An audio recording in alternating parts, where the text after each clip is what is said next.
Saudara yang dikasih Tuhan, kita akan memulai perkuliahan kita. Mari kita berdoa terlebih dahulu.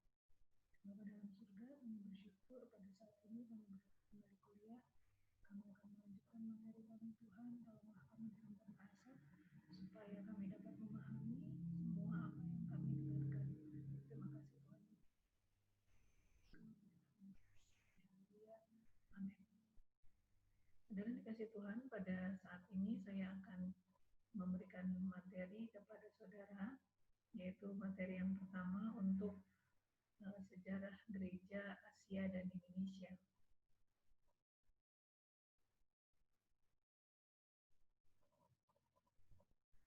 Judul mata kuliah kita adalah Sejarah Gereja Asia dan Indonesia. Apa itu sejarah? Minggu lalu kita sudah mendahulunya bahwa sejarah adalah sesuatu yang sudah pernah terjadi di dalam kehidupan kita secara umum. Semua manusia memiliki sejarah di dalam hidupnya, mulai dari kelahiran sampai saat ini di mana manusia itu hidup. Nah, apa yang dimaksud dengan sejarah gereja Asia?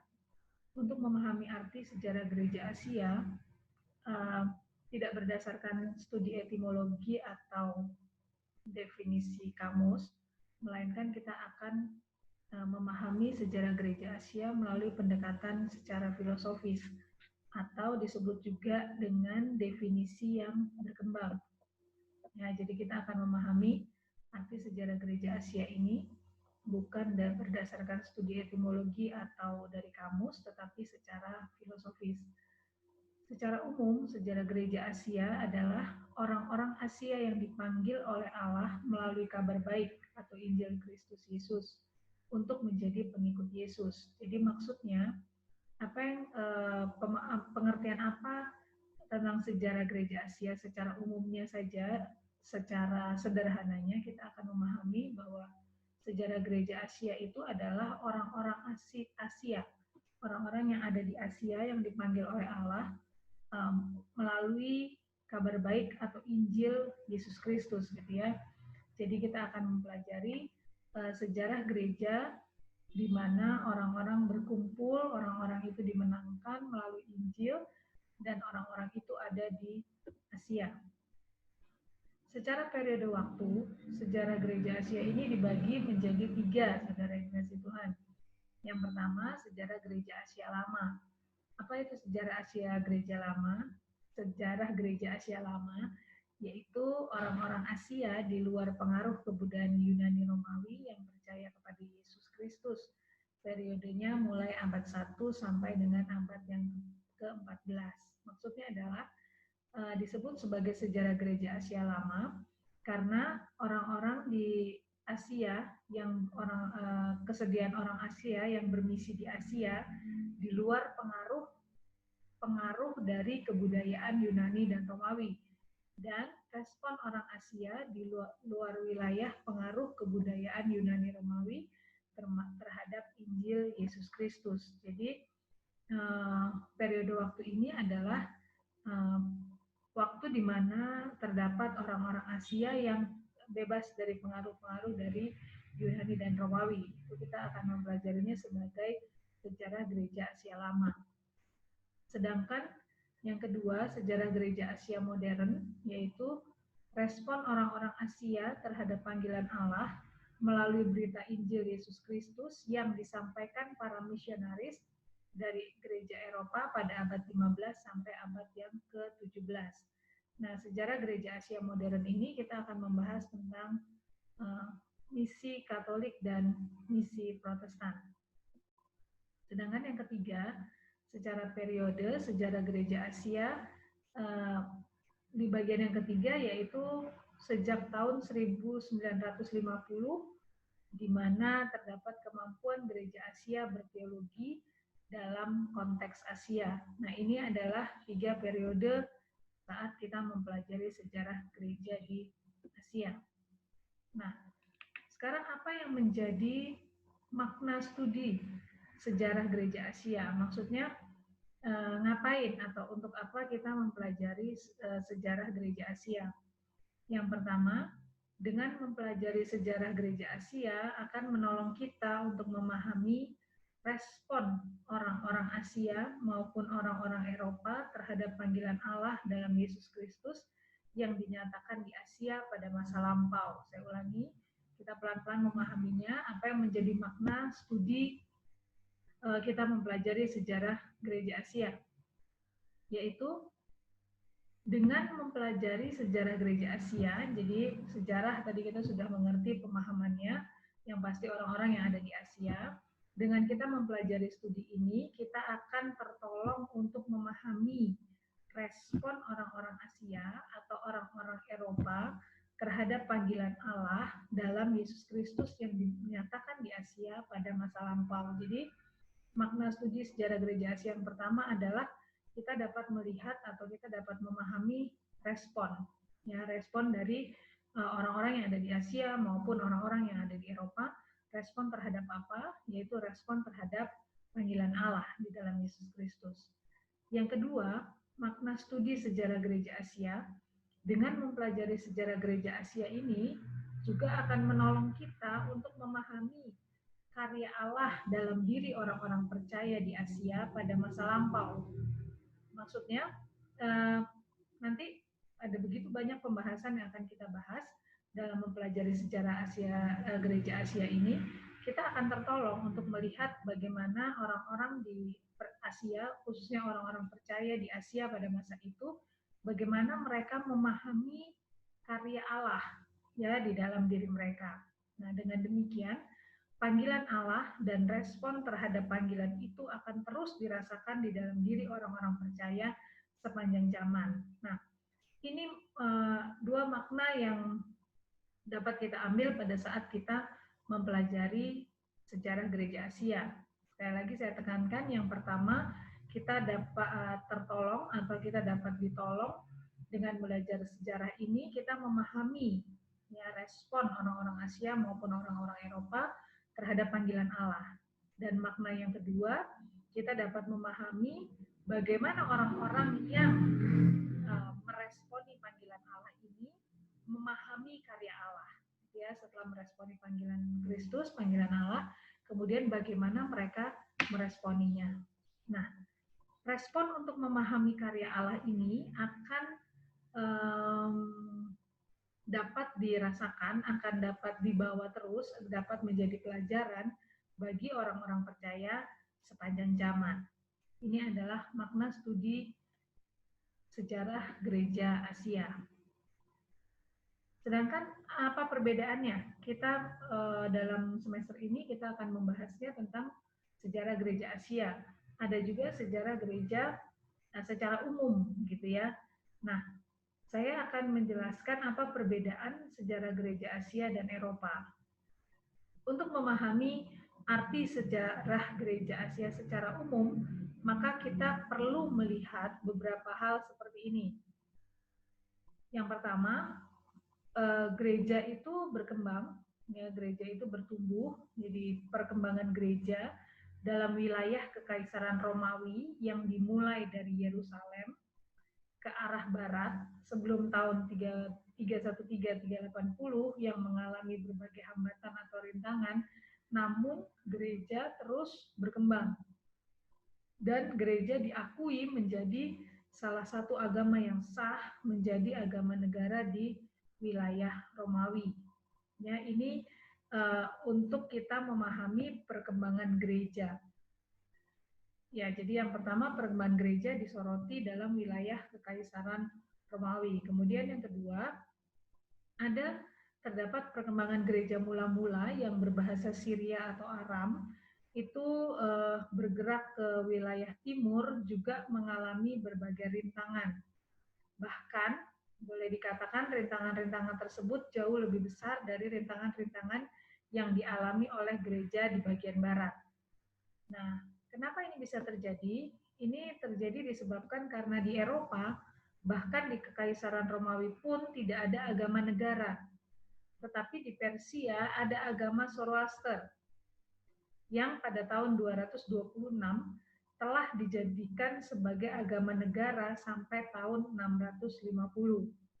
Kemudian muncul agama-agama lain seperti Islam, Hindu, Buddha, dan Konghucu. Agama-agama tersebut di beberapa daerah Asia dijadikan sebagai agama tinggi yang mempunyai daya tahan terhadap agama Kristen.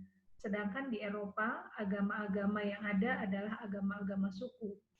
Jadi perkembangan sejarah gereja ini mengalami banyak sekali rintangan, meskipun pada akhirnya semuanya dapat dilalui.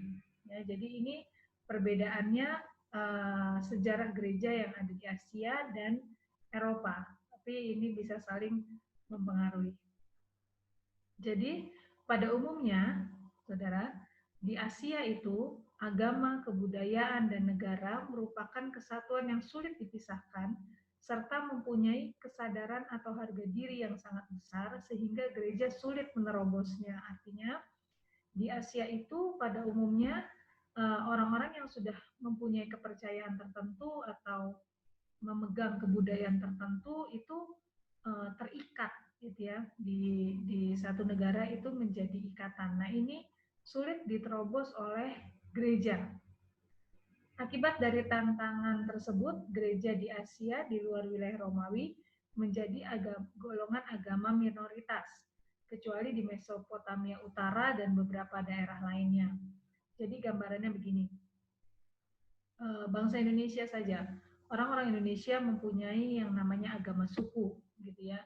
Untuk gereja berkembang di daerah-daerah tertentu dengan suku-suku yang sangat kuat itu mengalami tantangan, mengalami kesulitan, gitu ya. Makanya gereja perlu terus berjuang.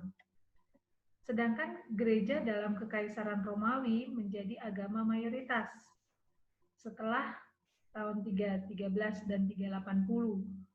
Kata kuncinya, perkembangan gereja di wilayah Romawi menjadi mayoritas, namun di Asia di luar wilayah Romawi seperti Persia, Tiongkok, India, Arabia, serta daerah Asia lainnya, agama Kristen menjadi agama golongan minoritas. Jadi ini yang menjadi perbedaan antara sejarah gereja di Asia dan di Eropa.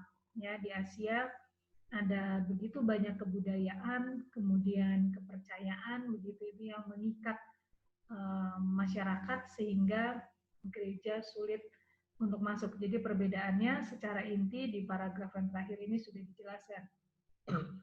Sedang gereja dalam Kekaisaran Romawi itu menjadi gereja mayoritas, sementara perkembangan gereja di wilayah Romawi yang menjadi yang mayoritas tapi ada di Asia itu seperti Persia dan lain sebagainya tadi sudah dijelaskan, itu menjadi agama golongan minoritas. Ini perbedaannya. Selanjutnya periodisasi sejarah gereja Asia secara periode ya. Sejarah gereja Asia lama dapat dibagi dalam beberapa periode, yaitu yang pertama zaman sejarah gereja Asia lama mulai abad pertama sampai 1400 atau 1500 dibagi dalam dua periode, yaitu sebelum kedatangan Islam di bawah Kekaisaran Romawi dan Kerajaan Parsia atau Persia, dan zaman gereja di bawah kekuasaan Islam. Namanya kita belajar sejarah, pasti kita akan banyak ketemu dengan tahun-tahun, kemudian dengan tokoh-tokoh, dan pasti tempat-tempat.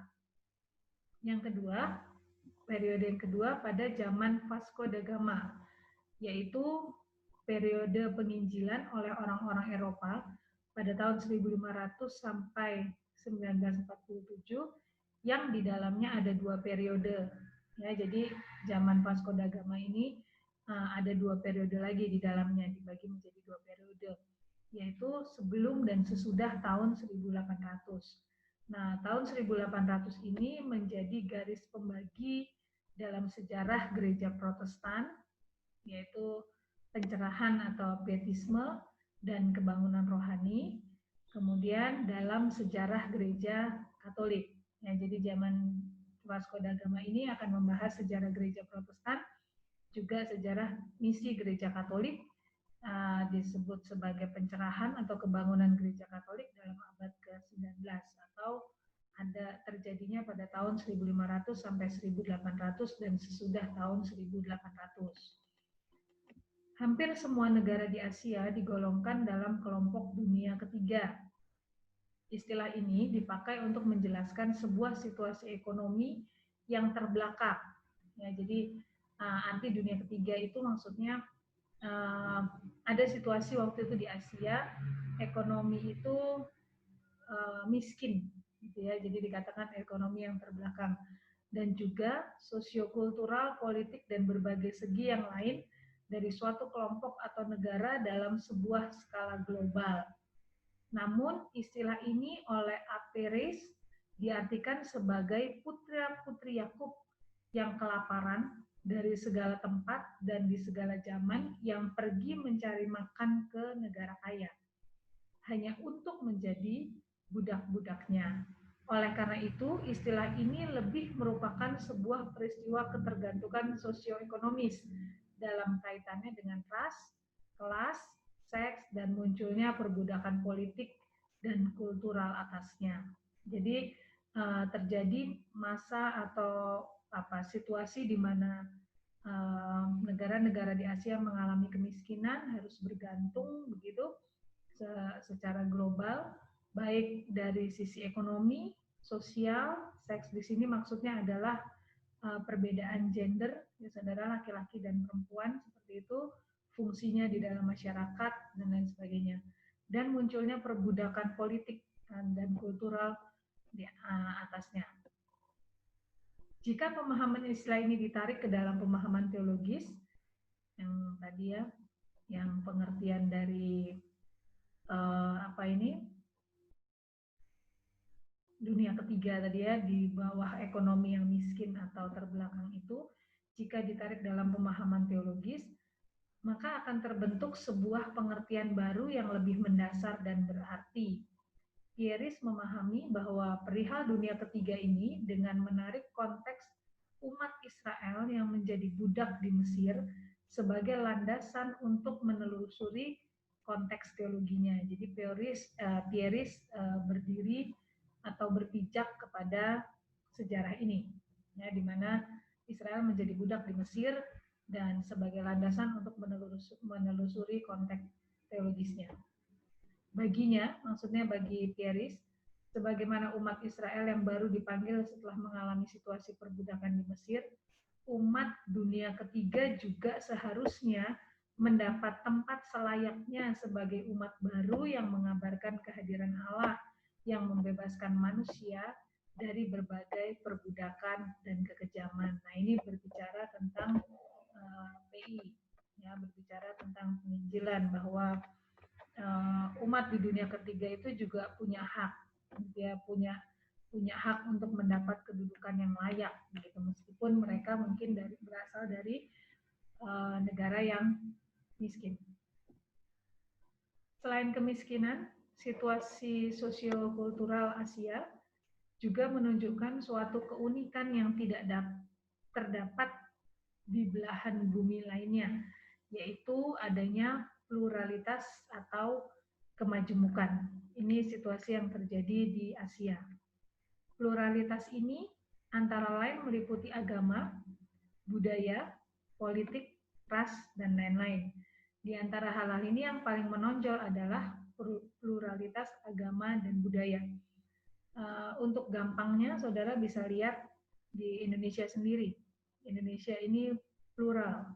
Secara agama, ada beberapa agama di Indonesia, budaya juga ada begitu banyak budaya, suku, dan semuanya memiliki kepercayaan, memiliki aturan-aturan di dalam kehidupan.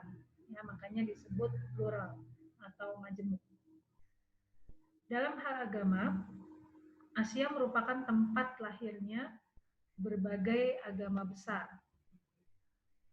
di dunia, antara lain dalam idiom ras linguistik masing-masing Semit, yaitu Yudaisme, Islam, dan Kristianitas. India, Hinduisme, Buddhisme, dan Jainisme.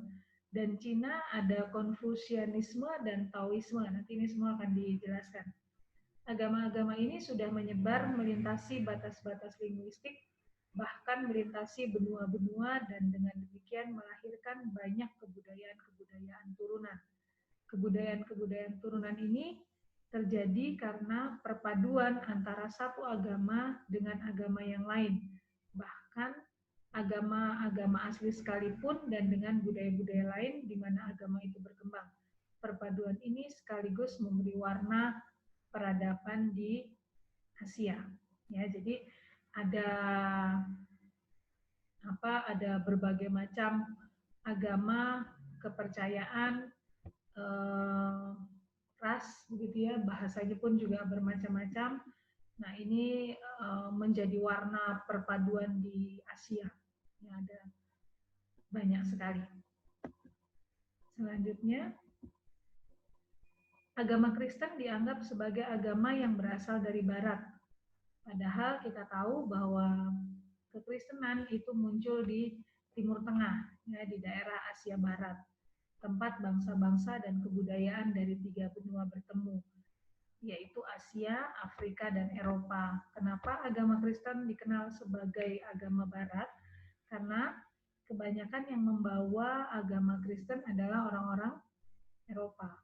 Ya, jadi dianggap sebagai orang-orang, kalau kita gampangnya kayak seperti orang-orang bule gitu ya, membawa agama Kristen. Tuhan Yesus telah mengutus murid-muridnya. Firman ini kita nggak asing lagi, pergilah, jadikanlah semua bangsa muridku. Pada hari Pentakosta, Injil diberitakan kepada orang-orang yang berasal dari provinsi Asia Kecil, yaitu Turki, kerajaan Persia, Irak dan Iran, Mesir, Libya, dan Arabia. Nah, saudara bisa lihat dan baca sendiri di dalam kisah para Rasul 28, Kisah Rasul 2 ayat 8 sampai yang ke-11. Ya, jadi ini asalnya agama Kristen muncul. Sampai sekarang, proses menjadikan semua bangsa murid-murid Yesus masih tetap berkembang. Gereja membawa kabar keselamatan ke seluruh dunia. Perjanjian baru berfokus pada perkembangan Injil dari pinggir Kekaisaran Romawi sampai ke pusat ibu kota Roma. Pusat kekristenan yang pertama yaitu Yerusalem dan Antioquia dari segi geografis termasuk wilayah Asia. Akan tetapi karena juga termasuk wilayah Kekaisaran Romawi, maka berorientasi ke arah barat. Begitu ya, ini menurut sejarahnya pada saat menyelidiki pusat kekristenan atau asalnya kekristenan. Lukas yang turut serta dalam rombongan Rasul Paulus dalam Kisah Para Rasul menceritakan tentang perjalanan misi Paulus. Sumber-sumber sejarah perluasan iman Kristen ke arah timur pada abad-abad pertama lebih sedikit dibandingkan perkembangan ke arah barat, dan seringkali dalam bentuk legenda-legenda. Namun, penemuan-penemuan kepurbakalaan belakangan ini membenarkan sebagian legenda-legenda yang dulu dianggap dongeng saja. Dengan demikian, kita dapat merekonstruksi gambaran tentang gereja purba di Asia dan yang bersemangat mengabarkan Injil. Intinya, saudara, kalau kita melihat sejarah gereja, kita akan melihat bagaimana kegigihan tokoh-tokoh pada saat mengabarkan Injil, ya, bagaimana semangat mereka, meskipun nanti dalam penjelasannya akan dijelaskan bahwa agama ini juga ditunggangi dengan kepentingan ekonomi, politik, dan lain sebagainya. Cukup berdasar bila dikatakan bahwa sejarah gereja di Asia adalah gereja pertama yang memakai gedung gereja sebagai tempat beribadat. Sejarah gereja di Asia merupakan gereja yang pertama menerjemahkan Alkitab Perjanjian Baru ke dalam bahasa setempat. Sejarah gereja Asia mengembangkan struktur gereja, ciri-ciri teologi Asia, dan sekolah teologi yang terkenal. Nanti semuanya akan ada di dalam pembahasan, saudara akan lihat bagaimana strategi-strategi yang dilakukan untuk menyebarkan atau mengabarkan Injil. Gereja Asia kuno mempunyai kerohanian yang kuat dengan visi untuk pengabaran Injil. Para penginjil Asia pergi jauh ke Cina dan Asia Timur, bahkan mungkin sampai ke Indonesia. Umat Kristen di Asia bertahan terhadap ujian penganiayaan dan belajar bagaimana hidup sebagai golongan minoritas dalam negara-negara bukan Kristen. Nah, pada saat kita mempelajari ini, saudara, umat Kristen di Asia yang bertahan terhadap ujian penganiayaan ini, kita akan mendapat inspirasi atau kita dapat mendapat pengetahuan bahwa berkembangnya sebuah gereja itu tidak mudah, ya ada begitu banyak tantangan. Tapi pekerjaan pekabaran Injil harus terus dilaksanakan karena itu adalah amanat agung Yesus Kristus sendiri. Pada abad ke-7, agama Islam mulai menguasai Asia Tengah, Asia Barat, Selatan, Afrika Utara, dan Spanyol. Di bawah pemerintahan Islam, gereja mengalami kemunduran. Ya, pada saat agama Islam menguasai, gereja mengalami kemunduran. Sehingga pada tahun 1500, tinggal sedikit saja orang Kristen di Asia. Namun di kemudian hari, Injil diberitakan lagi di Asia Timur. Tetapi Injil yang dibawa itu berpakaian barat. Jadi maksudnya ada orang-orang barat yang membawa Injil itu. Oleh karenanya, tidak mengherankan bila gereja di Asia Timur dan Asia Selatan masa kini, sekarang ini, mewarisi tradisi gereja Barat karena mengikuti yang membawanya. Walaupun demikian, akar-akar kekristenan Asia pertama merupakan warisan yang cukup berarti. Dengan menyelidiki sejarah gereja kuno di Asia, kita belajar bagaimana cara mewujudkan iman Kristen dalam konteks Asia. Nah, saudara, nanti setelah saudara mendengarkan penjelasan saya untuk hari ini, silahkan saudara memberikan pendapat. Ini tadi dikatakan pada abad yang ke-7 agama Islam menguasai di Asia Tengah, Asia Barat, Selatan, Afrika Utara, dan Spanyol. Di bawah pemerintahan Islam, gereja mengalami kemunduran.